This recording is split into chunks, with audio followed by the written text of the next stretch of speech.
말과 어구 이런 것들을 잘 적용해서 만든 게 장식 서술 보드가 됩니다.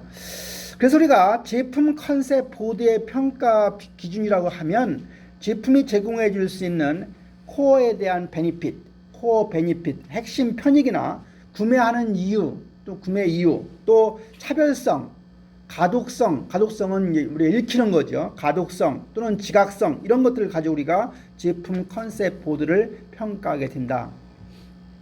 그래서 제품 컨셉 보드의 평가 기준은 표 6-2와 같습니다. 첫 번째는 핵심 편익이라고 했어요. 그래서 이게 무슨 얘기냐? 핵심 편익은 명확하게 그 안에 설명이 잘 되어 있는가?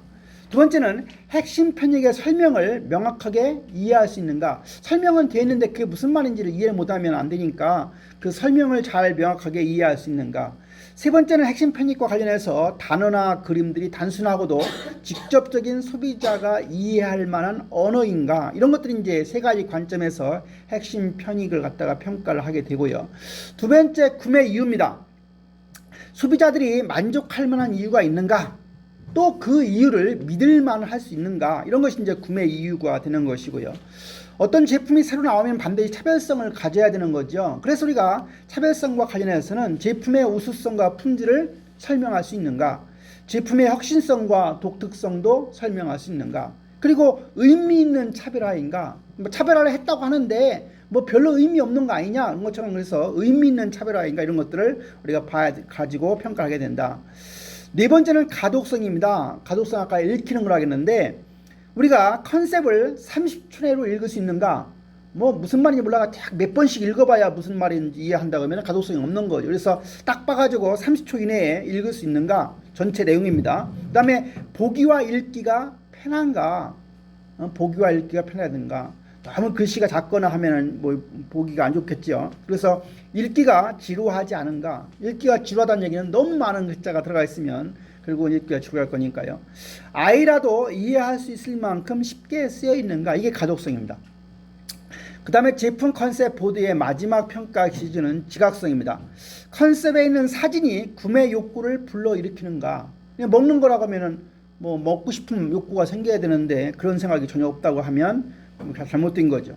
제품의 형태가 컨셉 내에서 볼 수 있는가, 또 모든 품목을 거기에 제시되어 있는가, 브랜드명이 포함되어 있는가, 이런 것들이 이제 지각성이고, 이런 것들을 가지고 우리가 제품 컨셉 보드를 평가하게 됩니다. 지금부터 우리가 제품 컨셉 보드의 평가와 관련해서 어떤 예를 가지고 직접 한번 설문을 하는 걸 보도록 하겠습니다. 지난번에 5장에서 한 내용과 관련된 내용인데요.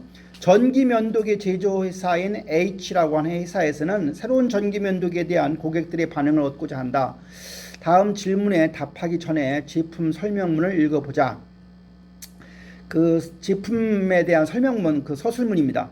새로운 전기면도기 어떤 면도기냐? 지난번에 본 건데요. 망사 필터가 아주 얇아서 시장에 있는 다른 어떤 면도기보다 작은 털을 한 번에 깎을 수 있고 1분이면 충전이 완료되는 새로운 전기 면도기다. 이게 이제 그 제품에 대한 서술문이에요.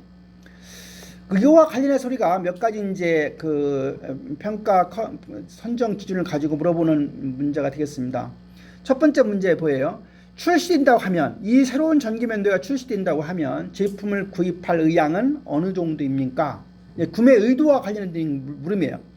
나중에 제가 요 그 파워포인트 여러분들 가지고 있다가 여러분들이 회사에 들어가서 이런 거 결국은 마케팅 담당자 이런 거 신제품 항상 할 때 이런 품목이 여러분들은 뭐 교과서에 나와 있지만 이런 교과서를 보지 못한 사람은 어떻게 만들어야 하는지 상당히 당황할 수 있는데 여러분들 활용할 수 얼마든지 있어요. 뭐 얼마든지 하는 거니까요. 그래서 출시된다고 하면 제품을 구입할 의향이 있는가? 그래서 전혀 구매하지 않을 것이다. 아마 구매하지 않을 것이다. 어느 쪽도 아니다. 그럼 3번이고 4번은 이제 아마 구매할 것이다. 5번째는 확실히 구매할 것이다. 그러니까 5점 척도로 했을 때 이렇게 물어본다는 얘기죠. 이 제품이 유사한 제품에 비해서 어느 정도 독특하다고 생각하나요? 이것은 이제 제품에 대한 첫 번째는 구매 의도였고 두 번째는 독특성에 대한 얘기예요. 전혀 독특하지 않다. 별로 독특하지 않다. 어느 쪽도 아니다. 약간 독특하다. 확실히 독특하다. 이런 독특성에 관한 질문이고요. 세 번째는 설명서를 만들었을 때 이 설명서가 제품을 잘 설명하였다고 생각하나요? 전혀 설명하지 못했다. 별로 설명하지 못했다. 어느 쪽도 아니다. 그 다음에 네 번째는 뭐겠어요? 어느 정도 설명했다. 다섯 번째는 아주 잘 설명했다. 네 번째는 신뢰성에 관한 거예요. 이 제품을 어느 정도 믿을 수 있나요? 전혀 믿을 수 없다. 별로 믿을 수 없다. 어느 쪽도 아니다. 약간 믿을 수 있다. 매우 믿을 수 있다. 다섯 번째는 기한은 이 제품 구매 시 중요하다고 생각되는 속성을 순서대로 3가지만 선택하세요.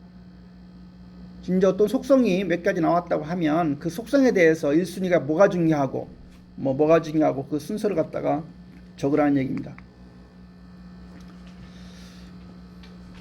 3절은 쉬었다 하도록 하겠습니다.